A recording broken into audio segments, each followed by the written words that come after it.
right now on 5 on your side at 10.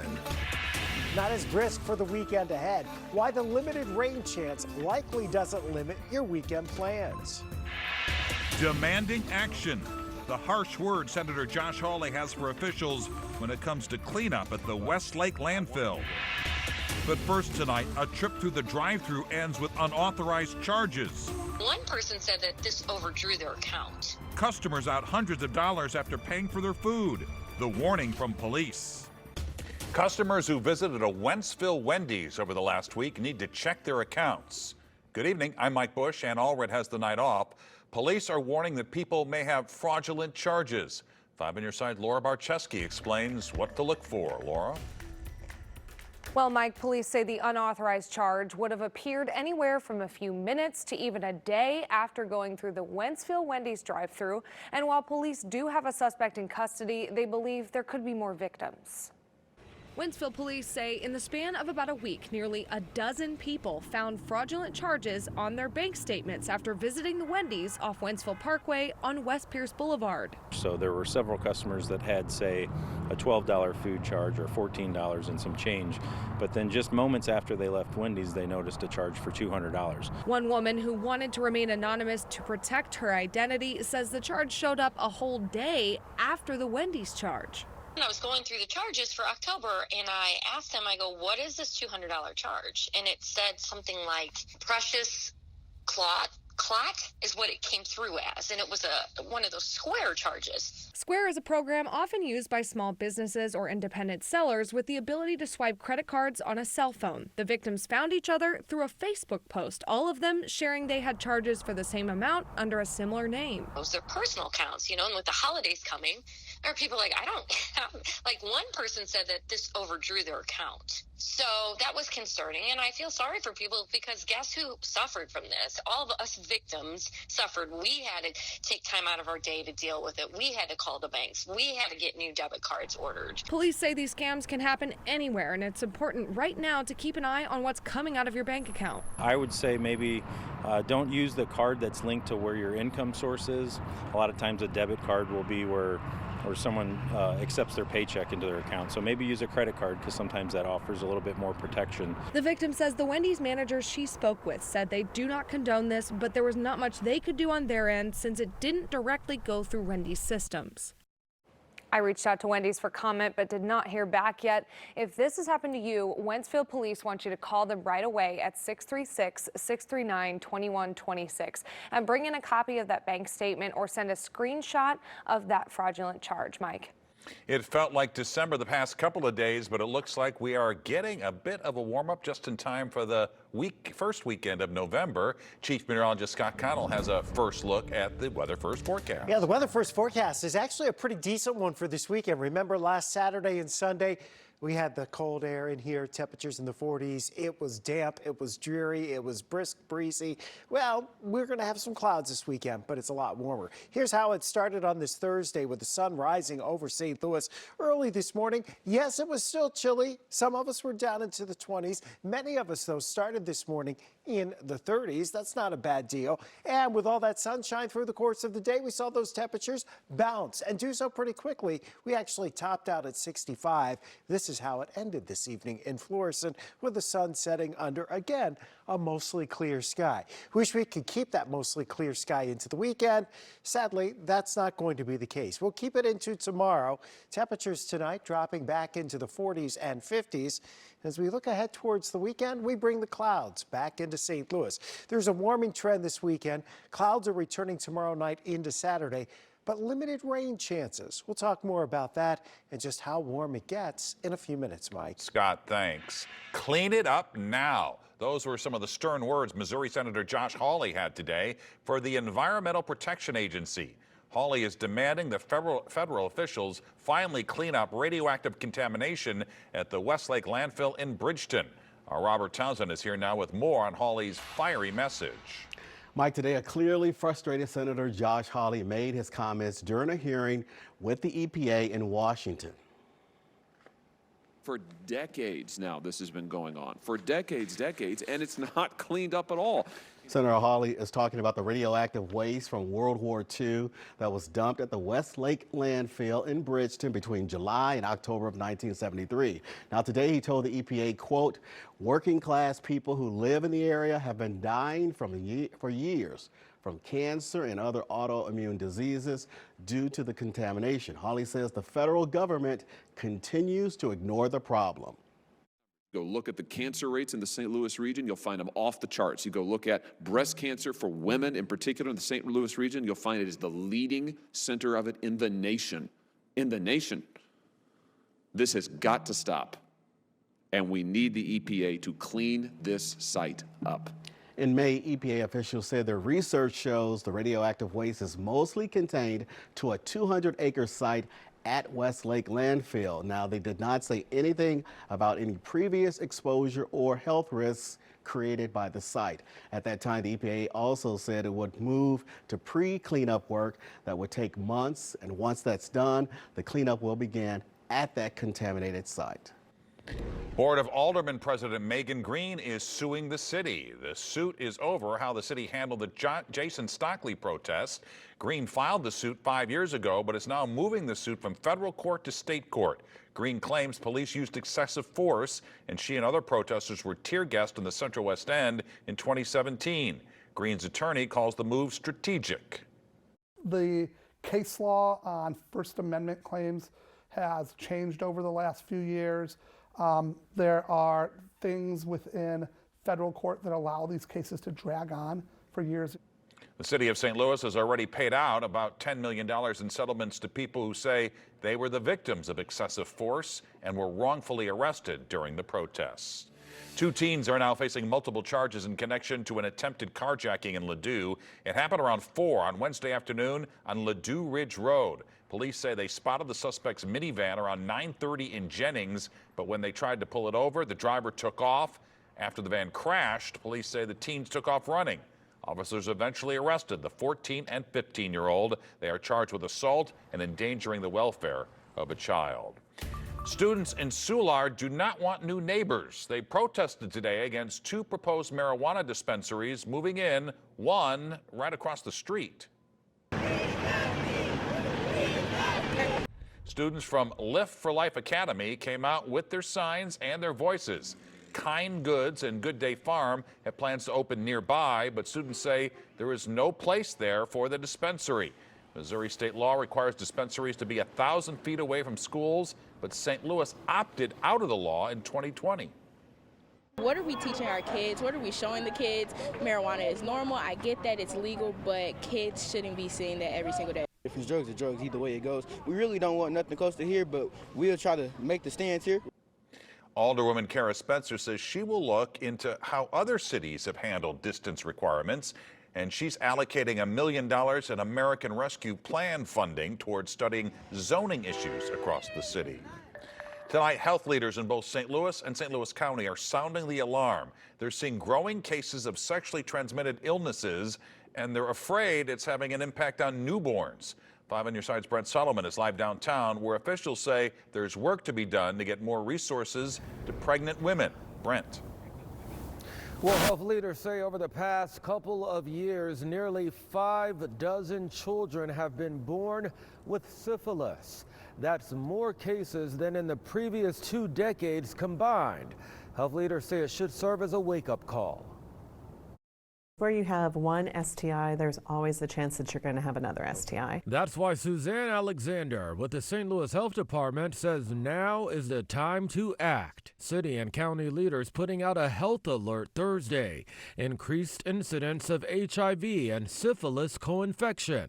Their concern, people are catching the diseases, aren't being tested or treated, putting newborns at risk. The longer that she's had syphilis and no prenatal care, the more at risk her baby is. On the low end of the scale, it can lead to this. Mild neurocognitive delay. We might be looking at some bone issues, weaknesses, or abnormal growths. At the worst level, babies might also be born with substance use disorders themselves. Health leaders tell me there are laws on the books in other states that Missouri doesn't have that could help. And Missouri does not have a mandate to test in the third trimester. They test at delivery. By then it's too late to treat the cause of congenital syphilis. On the flip side, she says getting treatment to a mother with syphilis early could result in her child being born without the illness. One of the very easiest things we could do is start testing all pregnant moms in that third trimester. Then we need to make sure that every pregnant person in the city of St. Louis has access to prenatal care where they are, meaning we meet them where they are. Now, health leaders are trying to work through the barriers that keep people from getting tested, such as the stigma, transportation, or childcare issues. One idea they're looking at, creating more mobile nurses. You can read that entire public health alert right now on KSDK.com. Mike. Brent, thanks. A new health center is coming to North St. Louis County. Athena Healthcare cut the ribbon today on its $7.5 million facility in Ferguson. It's part of a partnership with the Emerson YMCA. The new center will feature 23 exam rooms, 4 dental operation systems, 2 behavioral health and substance use disorder exam rooms. Athena is hoping to close the gap on healthcare deserts, and they will also have midwives on site. That's how we make generational change. We have wraparound services, and we do believe that midwifery and nursing, healthcare is part of the solution to celebrating Black life. 2 of the facility's doctors also grew up in the area. A fire tears through a Lincoln County home, leaving a family with nothing but the clothes on their back. The issue fire crews ran into while trying to put the fire out. Keeping a close eye on things when you're away. It's nice to know that we can check in on them and make sure that they're okay. Consumer Reports shows us the best options to stay connected with cameras and baby monitors. We're tracking this disturbance in the Pacific Northwest, heading our way for part of the weekend. Why this impressive-looking bundle of energy doesn't have us too concerned about the weekend ahead. A Lincoln County family's home is destroyed by fire, and crews ran into a problem when battling the flames. There were no hydrants in the neighborhood. Jake Mix says he was with his 2 daughters in the playroom of their Troy home when he heard a knock on the door. A neighbor told him there was a fire in the garage. Mix says he ran out of the home with his daughters and his wallet in his pocket. Fire crews say a propane tank caught fire and it spread to the rest of the house. It took more than 27,000 gallons of water to put the fire out. The closest hydrant about 4 miles away. The family lost everything. A GoFundMe has been set up for the family. You can find a link on KSDK.com. Mayor Tashara Jones was in the nation's capital today to talk about the Guaranteed Basic Income Program. Mayor Jones says they are learning from other cities that have already implemented similar programs. The program launches next month. Under the program, 540 families will receive $500 each month for 18 months. Those funds are made available because of ARPA funds and a donation from St. Louis native and Twitter founder Jack Dorsey. Mayor Jones says the purpose is to put the focus on child well-being. Studies have shown that families that receive guaranteed basic income are able to care for their children in better ways, that they're able to provide for their children and work only one job and be more present in their lives. Eligible applicants for the program must live within city limits and be parents or legal guardians of a child under 18 who's enrolled in a St. Louis public or charter school. For the 3rd time in a month, Secretary of State Antony Blinken makes a trip to the Middle East. Secretary Blinken is set to meet with Israeli and Middle East leaders. The visit comes after President Biden called for a pause in fighting to free hostages. The White House clarifying it does not mean a full ceasefire. We will be talking about concrete steps that can and should be taken to minimize harm to men, women, and children in Gaza. House passed a bill providing more than $14 billion in aid to Israel. The GOP-led bill rescinds funds that had to be allocated to the IRS.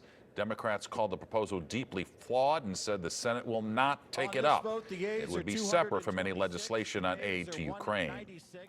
Whether you want to keep an eye on a sleeping baby, whether you're in the other room, or check on your pup when you're away from home, there are lots of options for connected cameras, baby monitors, and nanny cams.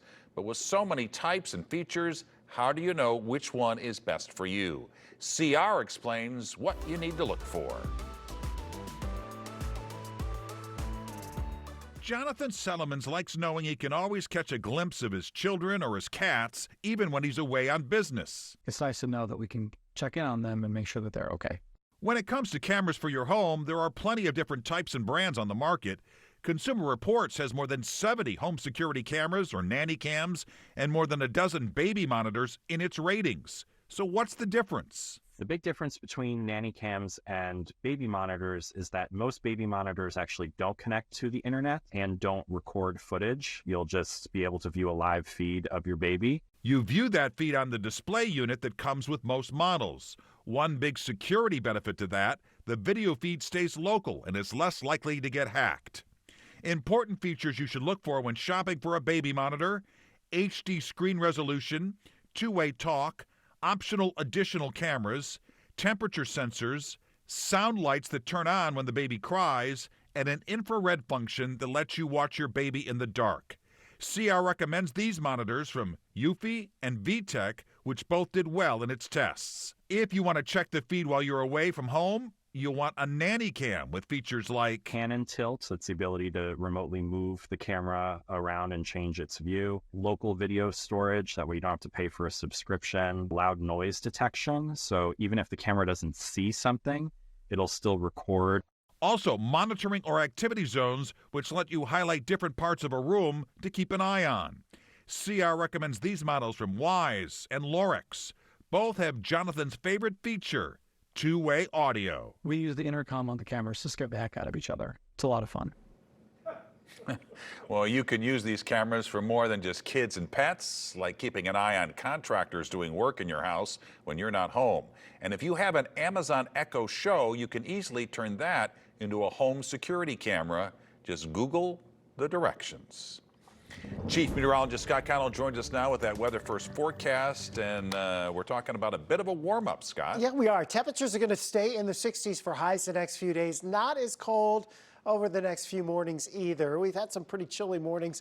This morning, we dropped back into the 30s in town, but outlying areas down into the 20s. None of our cameras, by the way, none of our weather cameras around the St. Louis area will speak to you. And we're not listening to you either. Arnold right now showing the mainly clear skies. Still around 50 in Arnold, St. Charles, Chesterfield, Warrenton. Some of our coolest spots, though, are down into the 40s. And you got a few places over in Illinois where the temperature right now is right around 40 degrees. So still 52 at Lambert. South wind at 11 miles per hour. That has a lot to do with what's going on right now in your backyard. If the winds have completely died down, odds are you're closer to 42. 65 was our high, 36 the low temperature. So tonight, outlying areas, yes, some of us will be back into the 30s. Probably the coldest numbers are going to be east of the Mississippi River and then farther to the south down across the eastern Ozarks. The usual spots that tend to get a little colder with the winds settling down later tonight. But we still overall have that wind out of the south, southwest heading into tomorrow. We should start with plenty of sunshine tomorrow morning. We do have our eyes on this next weather system coming out of the northwest. It looks impressive, right? It's really not, and it's going to have some limited moisture to work with. So the bottom line for us is this one's going to have a lot of clouds, but very little rain, we think, in St. Louis. Temperatures tomorrow back into the low and mid 60s tomorrow afternoon as clouds start to increase. Those increasing clouds stick with us for your high school football playoff games tomorrow night, but the rain eludes the St. Louis area for tomorrow night. Here's a look at Saturday's forecast. And again, a lot of clouds across the area. The best chance for any rain probably sliding by to the south of St. Louis, and it's really just a couple of spritzes and sprinkles. That would be about it if we see any. The air's just a little bit too dry. We'll hold in the mid-60s on Saturday. Sunday, we'll try to nudge back into the mid to upper 60s, but again, boundaries close to St. Louis as we head towards the weekend. Now, your rainfall this weekend is pretty insignificant. This is from Saturday morning through Wednesday morning, and we're only talking less than 1/10 of an inch of rain potential here. So there's just not much of a chance that the dry weather is really going to get changed here. You're just not going to get the bright skies for Saturday and into part of Sunday. You do get an extra hour of sleep, though, as daylight saving time comes to an end, and we'll get some cooler weather in here for the middle and end of next week. Not cold, just cooler, Mike. All right, Scott, thanks. Corey is in for Frank with sports. City SC has support from all creatures in St. Louis. There's another local soccer team with something to be proud of, and the Blues' performance last night caught quite the wrath from one analyst. Stick around, sports is up next. Project 5 is teaming up with Behavioral Health Response for another mental health phone bank. Lines will be open for about 10 minutes more. If you know anyone or if you could use some extra support, just call 988. Teens can text Be Heard at 31658. The Sports Desk is sponsored by Jim Butler Chevrolet, the Midwest's #1 Chevy dealer 10 years running. No matter how long this City SC playoff run lasts, every game from here on out will be do or die. Game 1 at City Park didn't provide much cause for optimism, but like they've done all year, City is at their best when they've been counted out. Everywhere you look in our town, you'll find City supporters. Even at the zoo, look at the tifo these colobus monkeys rolled out for the boys in red this week. City SC has supporters of all species. I don't think those guys will be in the crowd in Kansas on Sunday, but I'm betting there will be quite a bit of red represented in the stands on the road. City supporters traveled in droves to KC in the regular season, and Coach Carnell is hoping for a similar showing on Sunday. The more at home we can feel away from home, you know, that's the best thing. That's all we've ever wanted. So, you know, it's a culmination of what have we done on the field to put us on the display. What have the fans done, or what have we shown the fans to get their sort of trust, you know, and support throughout the season, and for them to be part of this. You know, it's our most massive game of the season, and we need everybody. We have exciting soccer all over the area right now. This team certainly qualifies. The SIUE men finished their season at an undefeated 14-0-3. Those 14 wins are the most in the country, and the Cougars also lead the nation in winning percentage and are 4th in total goals scored. SIUE is ranked in the top 25 as the postseason begins, but they've known all year what kind of team they have. I think we've known what kind of group we've had from the start. It really has just kind of been us being patient and waiting for others to realize it. But on and off throughout the season, we've got recognition, individual honors, team recognition. But it's a special thing to end the regular season in the top 25 and show that we've gone the whole season and are in that conversation. So it does feel good, but at the end of the day, we're going to have 90 minutes to show it next Wednesday, and that'll be what counts. Boys, I'm being dead serious when I say I think I could have dressed for the St. Louis Blues. I'm telling you, they were.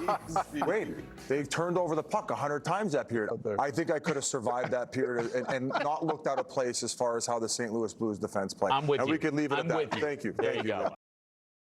When an analyst goes in on your team like that on national TV, things must have been pretty ugly. Yes, Paul Bissonnette was certainly being dramatic, but there's no denying the Blues are in a funk of inconsistency lately. They lost 4-1 to the Avalanche last night and had some more problems when it came to turnovers, defending, and yes, scoring. Puck management has been a hot topic so far this season, and Craig Berube talked about it again last night. There's games where it's really good, and then there's games where it's not. I didn't think our puck management was that bad tonight, except for a couple plays that cost us the game. It's a big part of the game, and we're not executing at a high enough level right now with it. Combustible yet brilliant coach Bob Knight passed away yesterday at the age of 83. The Hall of Famer made several trips to St. Louis over the years and appeared on the old Sports Plus couch with Mike Bush in 1993. Let's take a look back in the archives.